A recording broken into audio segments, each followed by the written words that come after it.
Let's move on now to what is also becoming the story of the month, and that is Micromax coming back and coming back strong with the phone that they say is the epitome of everything that is required to really make a big fat comeback. This is the Dual 5. Now, it's a dual camera phone, that's why the Dual 5, but it also may become Dual, the series or a sub-series for Micromax. So I did speak with Rahul Sharma. I'll show you a quick snippet of that also in the middle of the review. And I spoke to him with some hard-hitting questions about the company. But right now, let's talk about the phone itself. So it's a very nice-looking phone, a little familiar by some concepts, and a lot of people seem to think there is some familiarity with other phones out here.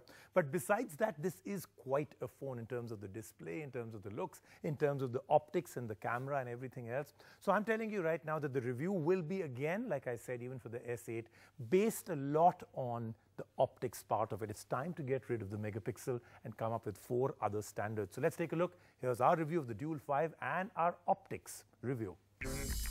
What is a dual camera? 2 words added to the smartphone dictionary which ensure manufacturers get the dual edge over others. Micromax, which was missing in action in the premium segment, is now ready to compete with the likes of Oppo, Vivo, OnePlus, Xiaomi, Samsung and others with its Dual 5.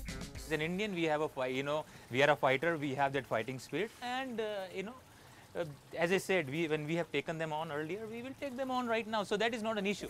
This is Micromax's debut in the premium segment. But has it done enough with the Dual 5, and can we call it the perfect comeback?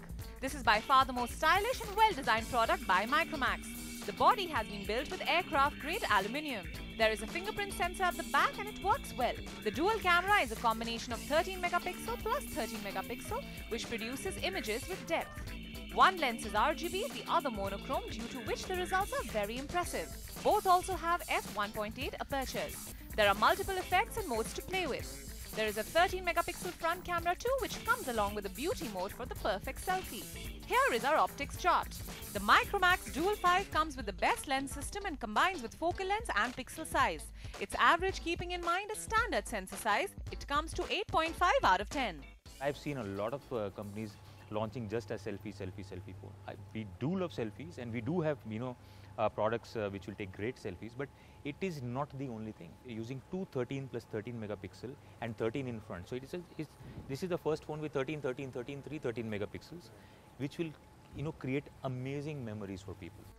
It features a 5.5-inch FHD Super AMOLED display which delivers fantastic colors. No complaints with the screen. Dual 5 is powered by an octa-core Snapdragon 652 processor paired with 4GB of RAM. No hiccups while we tested this device. The other biggie is that it comes with 128GB internal storage, plus it has a microSD slot expandable up to 128GB. Now that's a lot of memory. Dual 5 ships with Android 6.0, which is a disappointment. Since it is a flagship phone, it should have shipped with the latest OS. The phone's battery is underwhelming at 3200 mAh. The Cell Guru verdict. Priced at Rs 24,999, the Dual 5 offers 3 13-megapixel cameras and 128GB of memory. It does tick-mark all the check boxes, plus has extra features on board. There is a strong competition in this segment, but there is no denying that Micromax has performed well in its debut.